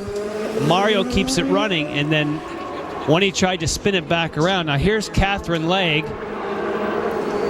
That's flat. Catherine Legge tried to get the position from Johnny, but didn't have it, tripped him up. And so Catherine Legge, unfortunately, did not have the position to try and get that move done. And there was some contact there, I believe, from Simone Pagenaud. Looked like he might have tagged the back end of Legge's car. Justin Wilson, meantime, the 42 below entry in front of him. That's Matt Halliday's car. We're full course yellow with 27 minutes to go. And look at this. Dan Clark tagged Catherine Legge's car, we're told, and Clark has damaged heavily the Ozjet Minardi Ticketmaster car number 4. So Speedy Dan's day will be over before the checkered flag. Left front corner of that car heavily damaged. When we come back, we'll catch you up on all the carnage. One of the all-time greats, definitely a Hall of Famer, the Rocket. Roger Clemens was the honorary starter here. Told our Michelle Beisner earlier, looks like he's going to get himself ready to pitch one more time in the bigs. He drove at a charity go-kart event here this weekend. A couple of the teams that are suitors for Clemens' services, the Red Sox and the Yanks, they square off tonight on ESPN Sunday Night Baseball. They'll be watching with interest. Under caution because we've got race cars all over the place. Catherine Legge tagged the wall in the Sonny's entry, the Dale Coyne 11 car. Neil Johnny and she had gotten together in turn 2. And Clark, meantime, apparently knocked into the car of Legge as he was coming around under caution. He's trying to explain that to his team. So his difficult start to the season in car number 4. The Ticketmaster entry continues, and Speedy Dan unbuckling the helmet on the Hans. He'll have to go back to the drawing board for the next few weeks before we go racing again in Portland. And that car looks as though it's done for the day as well. So 3 cars down. Neil Johnny, he was 4th at the time. Have a look here. It's just a case where his view was blocked, but this was way after the accident. I mean, you can go straight through the chicane. You don't. If there's an accident, you can drive wherever you need to. You don't have to drive quickly, but it did appear there was a car ahead of him, and that's a nightmare of a day for Dan Clark. A little bit of brain fade, perhaps. All right, Michelle? Guys, here with Kevin Kalkoven. Kevin, give me your impression of your rookie class so far this season. Well, they're remarkable. I mean, whether it's Graham or my own guys like Neil and Tristan, they're really driving incredibly well. Of course, at this moment in time, I'd like to go kill somebody for taking out Neil, but he was having a fantastic race. We had a rookie mistake out of Tristan, but he's really recovered, and both of them have done well. But overall, whether you're talking Simon Pagenaud, whether you're talking Graham Rahal, this is one of the best rookie classes ever. Looking forward to a great season. Thanks a lot. Bye. Now, of course, Kevin was joking he wanted to kill someone, but the one who took out Neil Johnny was the driver he sponsors, Catherine Legge. So you might want to rethink that comment. That was his own driver. Well, passions run high, of course, on pit road, and when you see cars in the wall and you're under caution and things happen that you think might be avoidable, it certainly does get everybody concerned, no question about it. Follow all the exciting Champ Car action all season long with Champ Car Mobile, brand new this year. Go to www.champcar.ws. Download a live leaderboard, wallpapers, and ringtones, all to your mobile phone. Standard data rates do apply. Great crowd on hand here at JAGFlo Speedway at Reliant Park in Houston for the 3rd round of the Champ Car World Series season. 23 minutes of racing left. When we come back, we'll see if anybody has anything for Bourdais. Well, the Houston Texans' home is right here at Reliant Park, the training center across the street. The cheerleaders, potential cheerleaders, and tryouts this week. The NFL season starts not that far down the road. It is draft day next Saturday. The Texans and the other 31 NFL teams coverage all day long, all weekend long here on ESPN. Welcome back to Reliant Park in Houston with Jan Mikas, Cyberic Benjamin, the Champ Car World Series. 3rd race of the 2007 season. It's the Champ Car Grand Prix of Houston. On pit road for us, Cameron Steele, Michelle Beisner, Bill Stevens. 23 minutes of racing to go. Not sure yet if we will see a green this time by. It does not appear so. Probably about 17, 18 laps of racing remaining here. Tristan Gomendi and Ryan Dial will be the top 2 cars on the restart, but yeah, it looks like both of those drivers may have to stop again. For Gomendi, for sure, because it was 23 laps ago he pitted. But, Jimmy Vasser last time left him out front. It was pretty effective. Oh, Jimmy Vasser right now talking to Tristan. Now, it's similar to what happened last week, but how much do you guys need of yellow to get all the way to the finish line? We need about 3 more laps of yellow. It's like 30 minutes to go, so you never know what's going to happen. I know he's run down a little bit, Jimmy. How's he feeling now in the car? He's feeling pretty good. Spread lap times, I think good things out of him here. We'll see what happens. Thanks, Jimmy.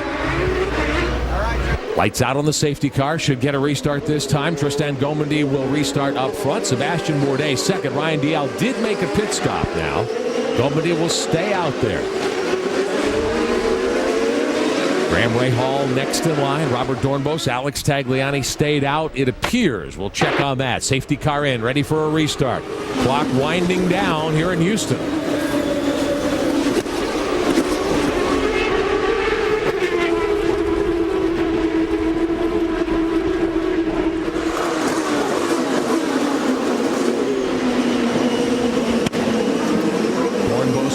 In 4th position. There's the 7 car, Mario Dominguez. Now, he was involved in that tangle a little bit earlier. Bruno Junqueira right there. Justin Wilson. There's the 29 car. Roberto Moreno. Wilson on the outside. He wants to get around Tagliani if he can. That is 4th position. And he's got a great drive. He's got himself in position. Wow, look at the concrete dust get kicked up as these guys go offline. Bourdais in 2nd. Rahal in 3rd. Gomendi, the leader at the moment on pit strategy. Most importantly, Tristan Gomendi, again, just like in Long Beach, when he has a chance to lead, and he's doing just a fantastic job. It was a great restart, and Sebastian, at least at first, had a tough time staying with him. That is the pay-by-touch 22, French rookie Tristan Gomendi, moving to the PKV team at the final test of the winter. Laguna Seca back in March, what Champ Car calls spring training. 2nd place car, the McDonald's #1 of Series champ Sebastian Bourdais. 3rd belongs to young Graham Rahal, the 18-year-old from Ohio. Bob's son in that Metazone too. 4th spot belongs to Robert Doornbos. Another great run for the Ozjet 14 car for the Minardi team. Just keep working his way forward, just kept pushing. And we have talked about in the beginning how Graham Rahal said he thought he had the 2nd fastest car. Well, he has managed to get himself in the 2nd best spot right now, assuming, well, Gomendi for sure is going to have to hit pit road.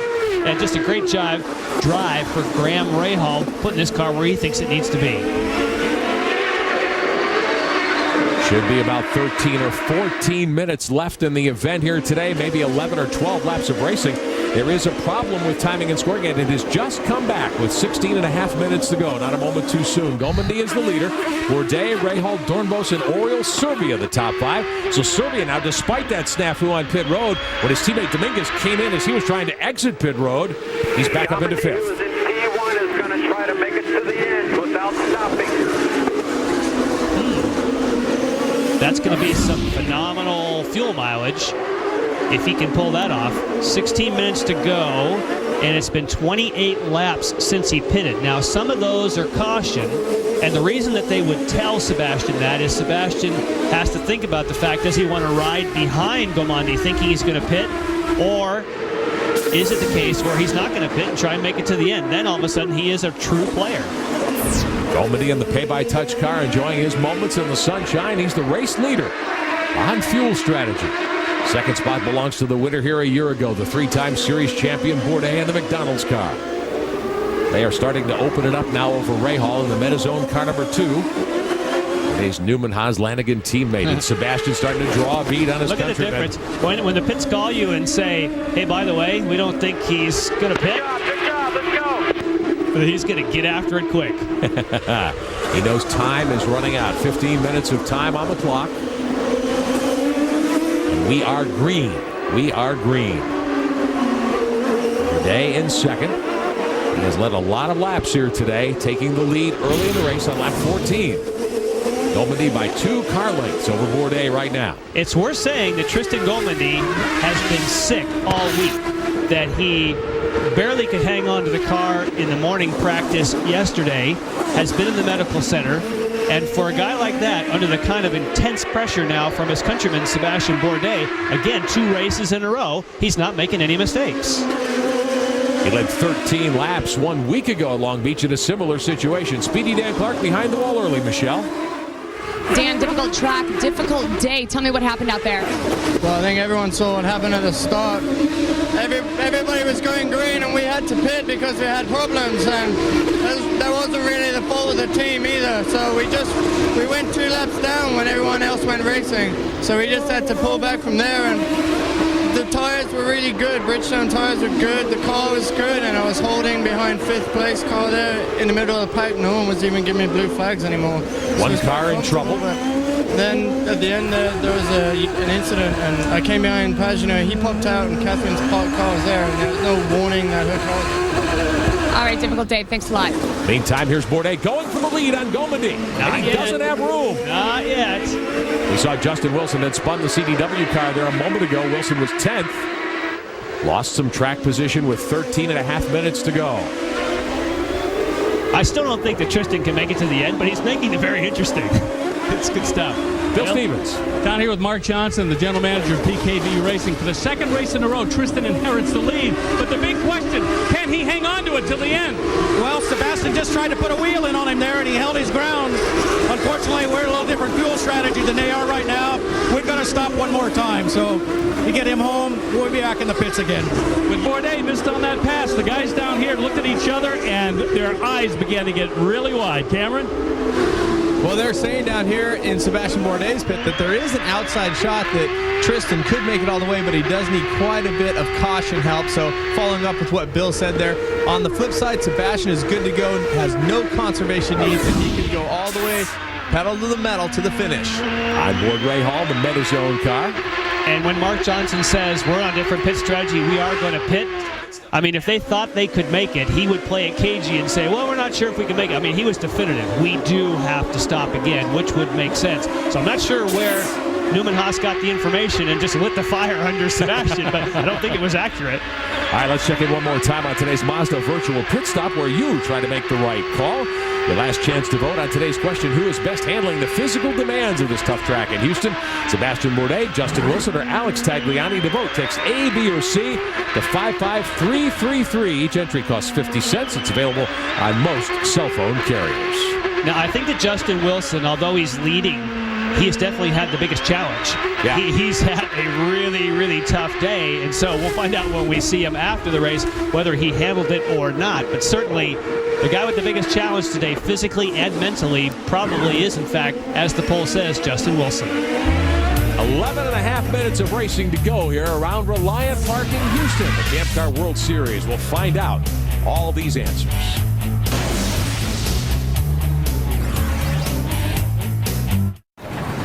Get the granola.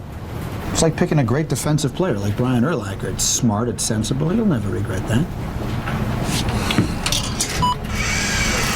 Dandy doodles. What makes them different makes them great. Mike and Mike in the morning. The all-new ChampCarShop.com is full of the newest merchandise from the most exciting race series in America. Go online now and choose from a great selection of t-shirts, hats, shirts, bags, books, videos, and die-cast models. We have the hottest stuff from your favorite teams like Newman Haas Lanigan, Forsyth Racing, and Team Australia. Drivers like Sebastian Bourdais, Paul Tracy, Justin Wilson, and more. Order today and shipping is free. Shop now. Champ Car stuff is going fast. Let's do it again. Not now. Now? Not now. Now? Now.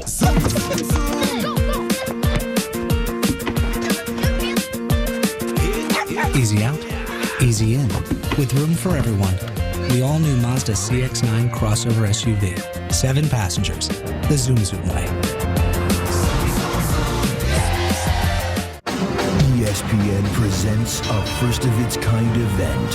Fighters from the Contender Seasons 1 and 2 travel across the Atlantic to fight 6 of the UK's best. A 6-bout battle for supremacy.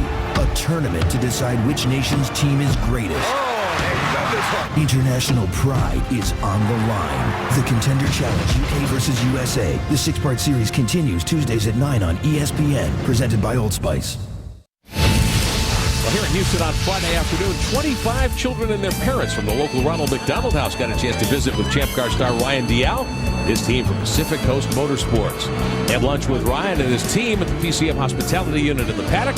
They got a special up-close and personal tour inside the garage area of the PCM paddock. They had a look at the race cars as well. Ryan Dial doing a nice job here, 9th at the moment in the ironclad car number 28. With less than 10 minutes to go. In fact, closing in on 9 minutes of racing. Should be time for about 9 laps to go. Tristan Gomendy continues to run up front. Sebastian Bourdais, though, less than a second behind, waiting for Gomendy to have to make a stop. And the main thing is I'm pretty sure by now he's got the word, because Newman Haas is going to listen to the other teams and to our broadcast, and when they heard Mark Johnson say they for sure have to stop, there's no question, you can just tell by the attitude of the car for Sebastian Bourdais. He's backed off, and now he's got protection. He's got his 18-year-old teammate who predicted that he had the second fastest car, has done exactly that, and we're looking at a potential Newman Haas Lanigan 1-2 here, and he won't be worried about Graham behind him. He'll think, that's the perfect guy I want behind me. Well, Robert Doornbos is in position here to perhaps get on the podium for the Minardi team in the Ozjet 14 car. It's been a really good run today for Doornbos. We've been very impressed with him, Jan, as we visited with him over the last many weeks. Really knows how to do the job here. I don't think there's any question about that. Next in line is Servia, then Simone Pagenaud, who's battled back from a lot of difficulty today. There's Doornbos in that Ozjet car. Said that it's still shocking to him, the American-style racing, and this is true American-style racing with the big bumps here in Houston. Said it takes a lot of getting used to after racing in Europe. Down here with Michael Cannon, the team leader for Robert Doornbos. What do you have to do to get him to a podium finish? You're so close. We're not absolutely sure where Gomendy is on fuel. Our calculations say he's going to be a couple laps short, which is pretty sad. But we're pleased to get him all the way up from 13th in qualifying up to 3rd spot. So we're looking forward to a podium. Guys, Robert stayed out of trouble, stayed clean. They had good pit stops, and that's why he's in the position he's in right now. Staying clean in Houston is one of the main ingredients to getting to the front. Look here at Oriol Servia, the Indeck car, the Forsyth number 3. Servia ran second earlier. And that near miss on pit road during their last round of stops when he was trying to leave. Took a little longer to put fuel in the car than they had thought. His teammate Mario Dominguez had been called in at the exact moment, so Oriol was held while Dominguez got the 7 car to a stop. They just avoided contact on pit road. Oriol Servia driving in relief of the injured Paul Tracy. Heard a week ago at Long Beach, but you've heard us say that PT expects to be back at Portland second week of June. His rehab progressing a lot more quickly than they originally had thought possible. You know, you have to think, as we watch Graham, we've talked about that he hasn't even graduated. Sure enough, Tristan Gomendy has hit the pit road, but look how close he is now to his teammate. At 18 years old, you're following a 3-time champion, your teammate, and you've got a shot. Oh, he's out of fuel. They pushed it a little too far. He's trying to coast to the pit stall. That car is out of fire. So the PKV team rolled the dice. He won't make it to pit road. That car will stop on the racetrack before he even gets to the entrance to pit road. That may cause a full course yellow. We'll see. He's off the racing line, Jan. I would say they won't. They'll get somebody to him and get him out of the way. That's not in an exit of a corner. I would say that that's going to be just a local yellow. And these 3 cars that are in podium positions right now, what I was leading at is that just think about the fact that a kid is 18 years old, hasn't graduated from high school, and he's riding here in Champ Car in his first year, pushing his teammate Sebastian Bourdais, which is, he's the man of Champ Car, obviously, and that has got to make him feel just great. Well, the expectations for Graham Rahal very high. Of course, the young American hope at 18. 5 wins last year in the Champ Car Atlantic Championship. A couple of DNFs really cost him the championship there, as he runs second in front of Robert Doornbos. No mistakes. Yeah, like, what were you doing when you were 18? I mean, I was trying to figure out where to go to college when I was 18. I mean, I was racing, but, it was the early stages. He's at the top level. Yeah. He's at the top level and obviously on the top of his game. I was trying to figure out if I had a date for Saturday night. He brings his girlfriend to Houston. in lieu of going to the prom. Yeah, which didn't sound like a very good deal until the fact that now he's got a chance to win this thing. And Tristan Gamandi, who was the leader, has to unbuckle. He is done. They will not be able to get him to pit road with less than 5 minutes to go, Bill. Jimmy Vasser made the call on the fuel. You got to know when to hold him and know when to fold him, huh? Well, we actually thought we were going to be able to make it to lap 88, so he tells us we weren't picking up all the fuel that we have in the tank. You know, if we would have had one yellow for 2 laps, we would have been good, with this amount of time, and if we would have picked up the fuel. But it's unfortunate, but you got to take a chance. We were going to be about 10th, 11th anyway. Shoulda, woulda, coulda. Worth a gamble there because another yellow might have happened. Well, I don't think it was worth a gamble to leave him out front to run, but when you know you for sure are going to have to stop. And like Jimmy said, they did. They actually pulled it in a lap earlier to be sure everything was okay, but every once in a while, it doesn't pick up everything that's in the car. Let's get back on board with Rahal in the Metazone entry. Coming up on 3:45. Time for maybe 4 more laps. We'll see. Now, interesting, we heard on his onboard radio, we heard them say, push Seb. Of course, they're teammates, but those two teams are fiercely competitive. Sure. They all work together, but they would love to go put some pressure on Sebastian. They're not calling him and saying, take it easy. No teamwork. No, our team guys up there just protect him. They say, go after him. Yeah. Robert Doornbos is third. In the Ozjet 14, Oriol Serbia now climbs to fourth. In the Forsyth Index 3 car. Lapping by one of the slower machines. That's Halliday in the 42 below Conquest entry. He stays out of the racing line to give the leaders time to go through. Doornbos is pretty close to Rahal, and Rahal is starting to get a little bit of lockup.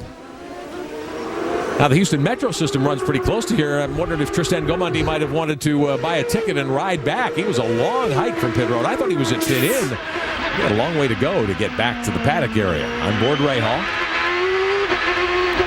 Lap count and time remaining, top of your screen. Almost 3 Gs through that section. That's the highest G-force corner on the track. Most of them are second gear, around 60 miles an hour. Here's some wheel spin coming off the corners. As the ironclad 28 car, Ryan Dial. Got a quick glimpse of Dial. Up in 8th. Good run for that first-year team, Pacific Coast Motorsports. And no fuel saving now. If you were listening earlier for Graham, he's on the button. But the amazing thing to me is the Newman-Haas-Lanigan team dominant here again, it appears, as we get close to the checkered flag. Bourdais has been the dominant player today. They've not burned up much of their Cosworth power to pass at all. Both drivers have 47 seconds of the 60 left. Again, it's confidence. If your car's fast, what do you need it for? Yeah. I mean, Bourdais actually made a pass for the lead and didn't even press the button. Hooked up here for the second consecutive season. Now, a lot of talk, of course, after the opener at Las Vegas that Bourdais, as you said, Jan, made a very uncharacteristic series of mistakes. Had maybe his worst day in the Champ Car World Series since he came here several years ago. The 3-time champion, though, now seems to be back to form, no question. Yes, which is scary for everyone else. But Robert Doornbos definitely is a guy. All right, Robert, let's take 2 laps for me. 2 laps.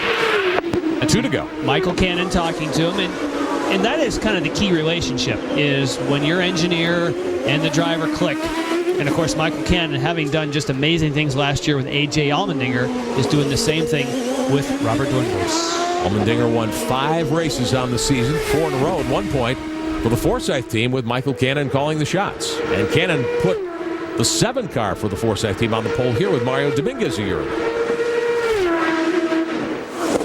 So he and Doornbos may well prove to be a potent combination before the season is over. Doornbos appears to be headed for the podium here. He was second at Las Vegas. It would be his second podium in 3 tries. The thing about Doornbos is that this is completely foreign to him. These kind of bumps, and I mean, he lives in Monaco, so he lives at one of the greatest street circuits of all time. But we're going to be going to road courses. You get to a place like Portland, and all of a sudden, that's going to be his cup of tea. 1 lap to go. Indication from the flag stand. 1 lap to go.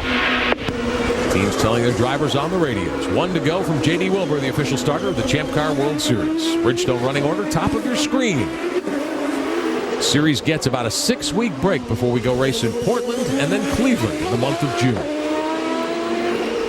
Oh, and he's on the button. He didn't want to finish the race without it. Sure, as Sebastian Bourdais saw the flashing light at the back, figured, well, I don't want the team to tell me that I left something on the table, so he's going ahead and using the last of his Cosworth power to pass. Bourdais, the winner here in the inaugural race around Reliant Park 1 year ago, was a night race last year.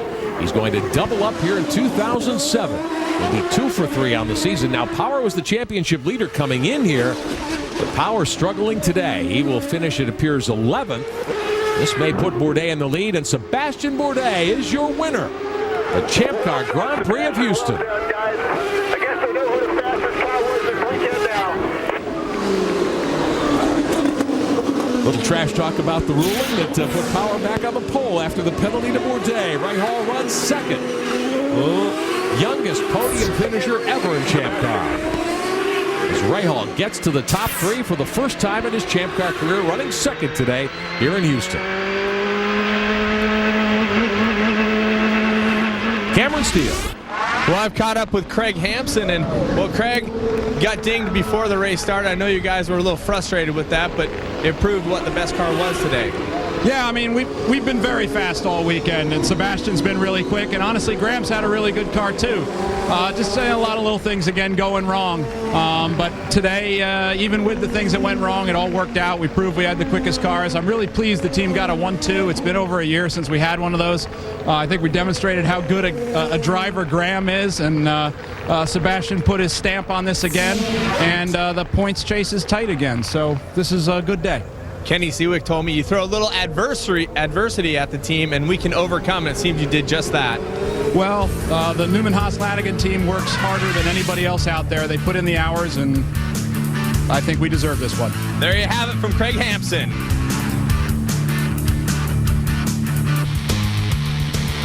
Two consecutive wins here in Houston, 2 consecutive wins in 2007 for Sebastian Bourdais in victory lane with Cameron Steele. Well, you can hear the celebration down here from the Newman-Haas-Lanigan team. Everybody very excited. Of course, Sebastian Bourdais going back-to-back wins. And Sebastian, you're frustrated leading into the race over the decision, but you said you would prove it on the racetrack, and you did just that. Yeah, but the Magnus car was the class of the field this weekend, and it was really a shame what happened yesterday, but it's behind us, and the guys did a great job. It was a tough race. We struggled really hard during the race. I had a few issues in the car, but we made it stick, and it's all to their credit. They worked really hard, and we deserve it. And at the beginning, the crosscut on the chicane, I mean, there just wasn't anywhere to go, and were you worried? Yeah, I mean, I took a good start. I was side by side with Will, and there was just nowhere to go. And then after that, I looked in the mirror, and Justin was right in his rear wing, so there was no way for me to change position. So, I kept going. Was there any time there at the end when you thought that Tristan may have enough fuel to go all the way? I was just worried that there was going to be another yellow, but, other than that, it was a pretty cool race for us. Great work. Thanks. 2 in a row for Sebastian Bourdais. 2 in a row in Houston, 2 in a row in 2007. So Bourdais, the dominant player today, his 25th career win. Rahal runs second. Doornbos gets to the podium. Servia and Pagano, the rest of the top 5. Mario Dominguez with a nice run to 6th, I think, Jan. Yes, he definitely had an up and down day, but brought it home in the top 6. Roberto Moreno 7th, then Dial, Tagliani, Wilson, Power, and Moreno. And the final 5 finishers today look like this. Tristan Gomendy, who ran out of fuel trying to get to the finish with the lead. Halliday, Johnny had problems, Catherine Legg, and Dan Clark. Great run to second as well for Bourdais' teammate, Bill. Ladies and gentlemen, it's the world's fastest high school senior, Graham Rahal, getting congratulations from his team owner, Carl Haas. Well, was this worth missing the prom for? Yeah, I was happy I missed the prom. I'm happy to be here, and it's a great result for these guys. The entire MetaZone team has worked so hard over the past few weeks after Las Vegas. It was a very disappointing weekend, and finally we're building ourselves back up, and we're finally where we belong. And this is the first race this year that your dad, Bobby Rahal, hasn't been here. Yeah, I don't know. It seems like when he's not here, I've had my first ever professional win and this and that, so maybe he just can't come anymore. Tell us about the power to pass issue during the race. That was a little skittish, wasn't it? Yeah, I mean, I didn't have any problems, but Oriole did in front of me, and I almost collected him, but it worked out okay. I mean, he resolved the issue quick enough, so no problem. Nice going, young man. Thank you. Let's go to Cameron. All right, Bill. Well, the good news is he'll be able to walk with his class in just a couple weeks when he graduates. But speaking of graduating quickly, Robert Doornbos and Paul Stoddard here, third place, your second podium of the season so quickly. Robert, this was a tough place to get accustomed to, wasn't it? P13, ending up P3, it's amazing. We really messed up yesterday in qualifying, and we totally redeemed ourselves today. This is what I love doing. This is why I came to the States. Racing, every lap was like qualifying. I was pushing.